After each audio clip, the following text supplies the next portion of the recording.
Hello, today in this video we are going to review linear inequalities and absolute value inequalities. This corresponds to the free college algebra textbook found on OpenStax, so please look there for more information. This is going to cover section 2.7 from that textbook. The first three examples are going to be examples of linear inequalities. There are several things that we're going to talk about here. The first, we're going to talk about solving these. Then we're going to talk about graphing your solution on a number line. And then we're going to talk about how to write your answer using interval notation.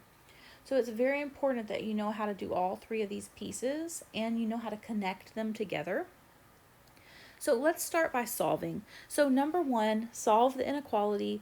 The whole point of this is the same as an equation. You're going to try to get the x by itself. So to do that, you solve it just like you would an equation. So we're going to start by adding 7 to both sides. So we get 4x is less than or equal to 16. Divide both sides by 4. So we'll get x is less than or equal to 4. Now that we have the x by itself, we have solved the equation or the inequality. So that is done. The next part is knowing how to graph your solution set on a number line. So we're going to draw a number line and we're going to draw our boundary point, which is what we found on the number line. So whatever you got in your solution, the 4, that's your boundary point. Your solution set is going to contain an infinite number of solutions. 4 is the dividing line, per se. It's the number, the boundary, between solutions and non-solutions. So 4 is splitting the number line in half. This is an x is less than 4. If you're not good with these, some people completely forget which way is less than, which way is greater than. Okay? If you're not good with these, what you can look at is if you have the variable on the left, this is like an arrow pointing the way you should shade. So this is pointing to the left, so you should shade to the left of 4.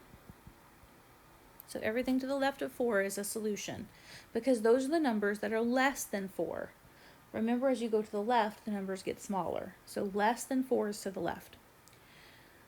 All right, now you need to figure out if you're going to put a bracket or a parentheses on the 4. So if you look at your inequality, you see that you have an or equal to. It's a less than or equal to. So that means the solution set includes the boundary point of 4 because it says or equal to 4. So for this case, you're going to put a bracket. So if you have, make a note, if you have a less than or equal to or a greater than or equal to, you're going to use brackets because that means you can include your endpoint. If you have a less than or a greater than, those are strict inequalities, and you're going to use a parentheses to indicate that. Okay.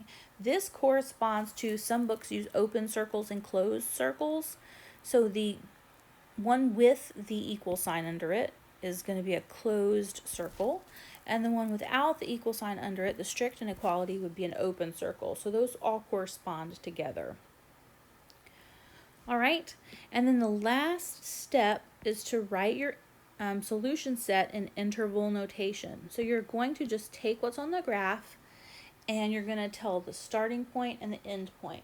So your interval notation is a way to say that you have an infinite number of solutions between this and this. You always put the small value first on the left and the larger value on the right or second.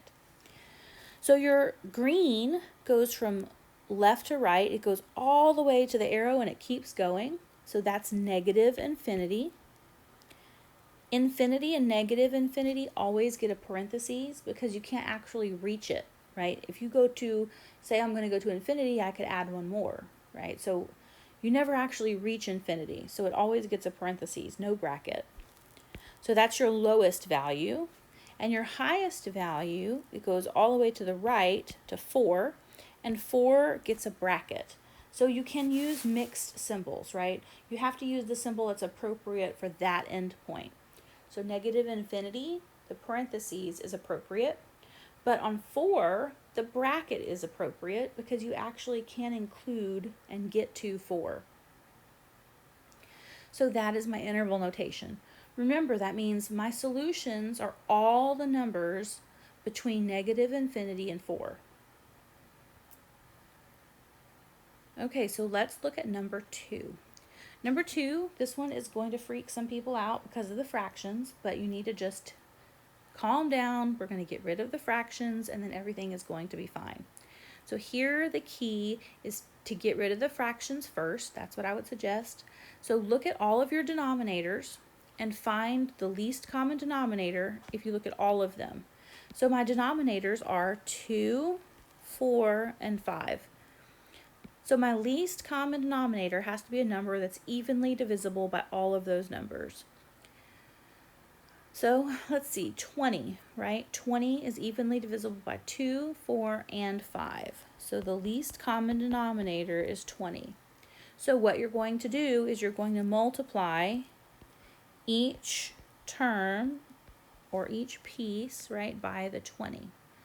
So let me back up here just to be correct.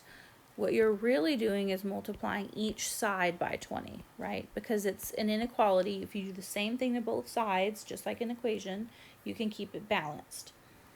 Then you distribute the 20 to each term. So that's why you're multiplying each term by 20, is because you're multiplying each side by 20 and then distributing it, okay? So let me go back to my other notation because it's easier to use. So after I distribute, I'm multiplying each term by 20. Now what you want to do is reduce the denominator and your LCD, what's in red. So the 20 and the 2 are evenly divisible. So 2 goes into 2 once, and 2 goes into 20 10 times. So now what you want to do is multiply what's left over. So 10 times negative 1x. So that's going to give me negative 10x is less than or equal to. Let's see, 4 goes into 4 once, 4 goes into 25 times. So 5 times negative 20, 5 times negative 5 is negative 25. Okay. Now the last piece, I've got 5 and 20, so 5 goes into 5 once, 5 goes into 24 times. And so now you're going to look at what's left. So 2x times 4 is 8x, so plus 8x. All right, so now I have reduced everything, gotten rid of the denominators, multiplied by what's left, and gotten this as my equation or my inequality. So I want to finish solving. So I'm going to bring all of my x's together. So I'm going to have negative 18x is less than or equal to negative 25. Divide by negative 18. Okay, now here is a key. When you have an inequality, if you multiply or divide by a negative number, you have to flip the inequality symbol. It changes the relationship between the two sides. So this is going to now be x is greater than or equal to 25 over 18. So the two negatives make a positive, so you have 25 over 18. But again, the inequality symbol flips because you divided by negative 18. All right, so now I've got the x by itself. Here's my solution. So now the next step is to graph this on a number line. So I'm just going to put my boundary point here. This is a greater than symbol. So for the greater than symbol, I'm going to shade to the right. Those are all the numbers greater than 25 over 18.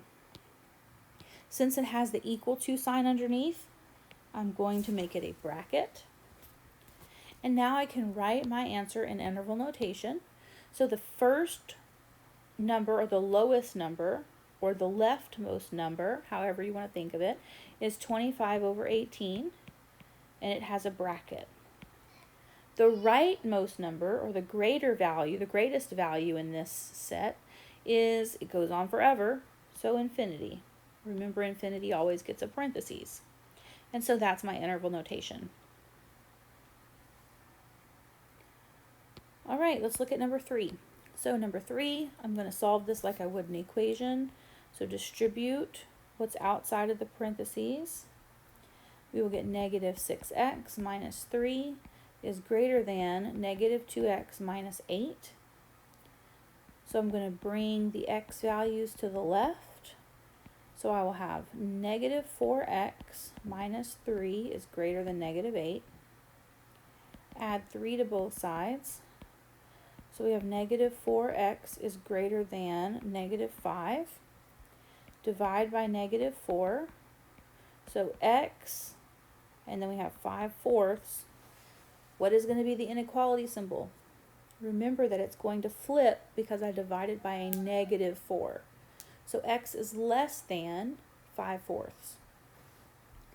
So now I'm going to draw my number line, put my boundary point on the number line. I need to figure out which way I'm going to shade. So since this is a less than symbol, I'm going to shade to the left. Since it does not have the or equal to, that means 5/4 is not part of the solution. It's everything up until 5/4. So it's going to be a parentheses. And now I'm going to write my interval notation. So the least value included in the set is negative infinity. Well, technically negative infinity itself is not included because we can't get there, but the least value for the interval notation is negative infinity. And then the greatest value is 5/4, and it also gets a parentheses. So there are 3 examples of solving inequalities, linear inequalities. Now here are 4 examples of solving absolute value inequalities. The same directions apply as above. It said solve each inequality, graph your solution set on a number line, and then write your solution set using interval notation. So that's what we're going to do for these as well. So absolute value inequalities, this changes it completely. Okay, what we need to do is completely different than what we did earlier.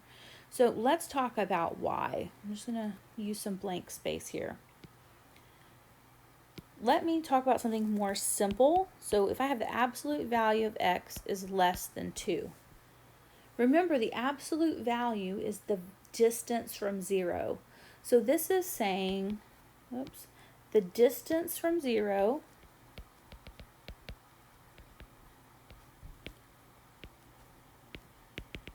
is less than 2. So you're less than 2 units away from 0. So let's look on a number line and see what that means. Here's 0, 1, 2, 3, negative 1, negative 2, negative 3. Okay, so we have to be less than 2 units away from 0. So less than 2 units away from 0. So if I'm at 0, I'm less than 2 units away. Could I be here? Yes, that's less than 2 units away. Less than 2 units away means I can go all the way until I get to 2, but I can't go past 2 because then that's more than 2 units away. Well, I can do the same thing to the left, right?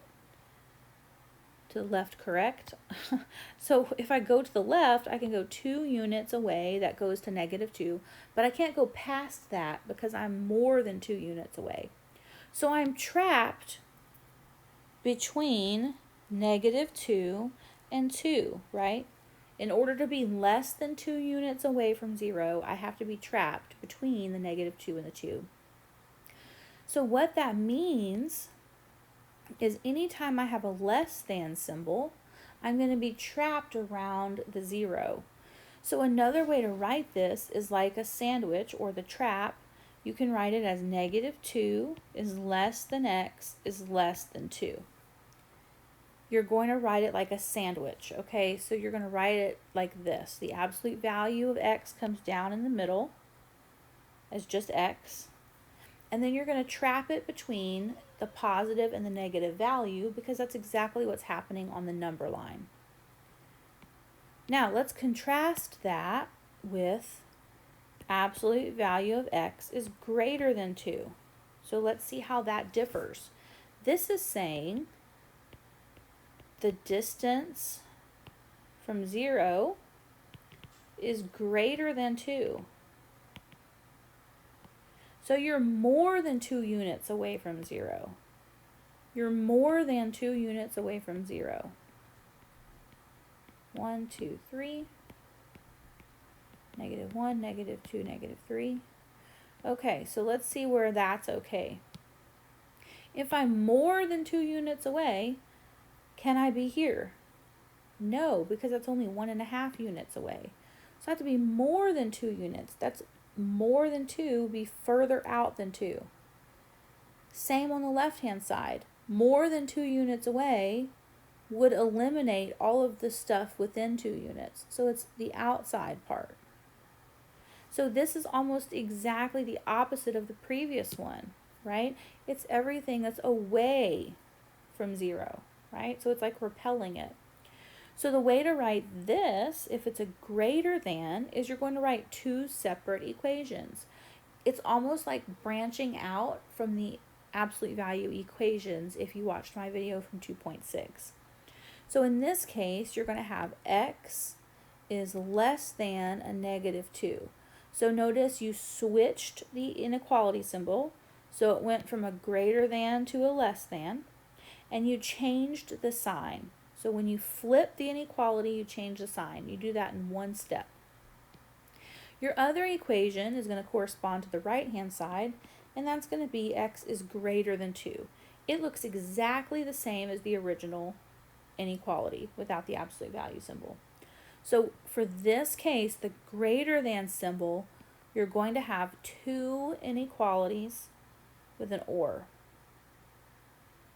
So these are different setups. So the key to these are, do you start with a less than or do you start with a greater than? If you start with a less than, you sandwich it in between the positive and the negative. If you start with a greater than, it's going to be an OR statement because it creates 2 pieces away from 0. So that is what you're looking for when you do your equations or your inequalities, the absolute value inequalities. You're looking to see if you start with a less than or if you start with a greater than.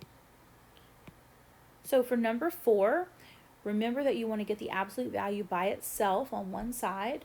Number 4, it's like that. Once you have the absolute value isolated, then you're going to decide how you should set it up. So you're looking at the inequality symbol. So right here, this is a less than. If it's a less than, then you are circling the 0, right? You're sandwiching the 0. So you're going to write this as negative 7 is less than 2x plus 3 is less than 7. You always use less than symbols. You always put the negative first. So we knew to do it this way because it was a less than. And now we're simply going to solve this 3-part inequality. So we're trying to get the x by itself in the middle. So we're going to start by subtracting 3 from all 3 pieces. So we're going to get negative 10 is less than 2x is less than 4. Now we need to divide by 2 because that's what's in front of the x. And from that we get negative 5 is less than x is less than 2. X is trapped between negative 5 and 2. So we're going to draw our number line. We have 2 boundary points this time. We have negative 5 and we have 2. X is trapped between those. That means we're going to shade between those numbers. Now we have strict inequalities, no equal signs. So we're going to use parentheses. So there's our graph associated with this inequality. And now to write our answer in interval notation, our smallest value, our lower bound is negative 5 with a parentheses, and the upper bound is 2 with a parentheses. So that's interval notation. Okay, number 5, we want to start by getting the absolute value by itself on the left. So this 4 is keeping that from happening. So we're going to undo that by subtracting 4 from both sides of the equation. So we get the absolute value of x minus 2 is greater than or equal to 6. Now that I have the absolute value on the left by itself, I want to evaluate what I need to do and how I need to set it up.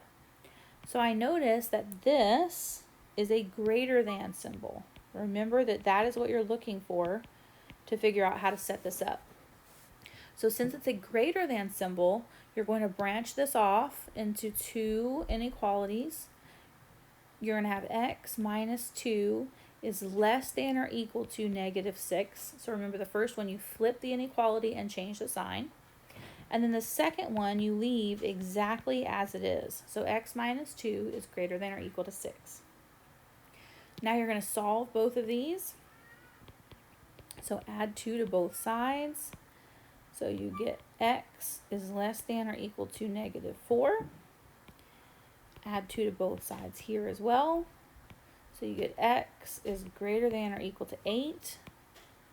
Those are our two solutions per se, right? Those are our two boundary points. So now we're going to draw our number line, put our two boundary points on here, negative 4 and 8, and figure out how to shade these. So remember, you should be expecting how to shade these in the back of your head. The less than, remember, comes together, right? It's sandwiched between two numbers. The greater than is like repelling on each side, right? So x is less than negative 4. We're going to shade that to the left. X is greater than or equal to 8. We're going to shade that to the right. And that kind of corresponds with what we were thinking for the greater than setup. And now we know that the negative 4, we have a less than or equal to. So that's going to be a bracket. And for the 8, we have a greater than or equal to. So that's going to be a bracket. Now the last step is to write these in interval notation. You have two separate pieces on your graph. That means you're going to have two separate pieces of interval notation. So for the left-hand side, your lower bound is negative infinity, and your upper bound is negative 4. That corresponds with this piece of the graph. Now we have a separate piece of the graph. The lower bound is 8, and the upper bound is infinity. That corresponds to that.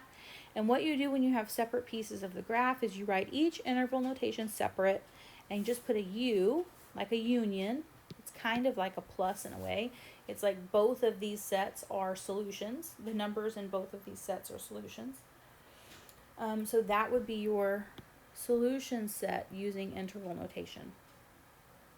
Notice when you're writing your answer in interval notation, you do not use a variable. There is no x anywhere to be seen. That is a mistake that a lot of students make, is they try to put the variable in there. This is just your values of x. So it's understood that these are the values of x. You don't write the x anywhere in there. Okay, you're just writing your lower bound, your upper bound. Okay, number 6. We have the absolute value by itself. We have the greater than. But here is the key to this one. Notice that it is compared to a negative number. When can an absolute value be negative? Never, right? Remember, the distance from 0 is positive. So this is asking, when can an absolute value be bigger than a negative? So when is the absolute value bigger than a negative? Always, right? Is an absolute value positive? A positive is always bigger than a negative. So this is going to be all real numbers. In other words, negative infinity to infinity, everything works. So if you have an absolute value by itself, greater than a negative value, you will always get all real numbers for your solution set. So that's something you need to be on the lookout for, is your absolute value compared to a negative. If it is, that should be red flag. Okay. The next one, number 7, we have the absolute value by itself compared to a negative. But here the difference is it's a less than symbol, right? So when is an absolute value less than a negative? So when is an absolute value less than or equal to a negative? Can a positive ever be less than a negative? No. So in this case, you have no solution. No solution. So remember, there are several ways to give that, right? One of those. So if you have an absolute value compared to a negative, again, that should set off a red flag that you should be looking carefully at that. If it's a greater than, like in number 6, it's all real numbers. If it's a less than, like in number 7, it's no solution.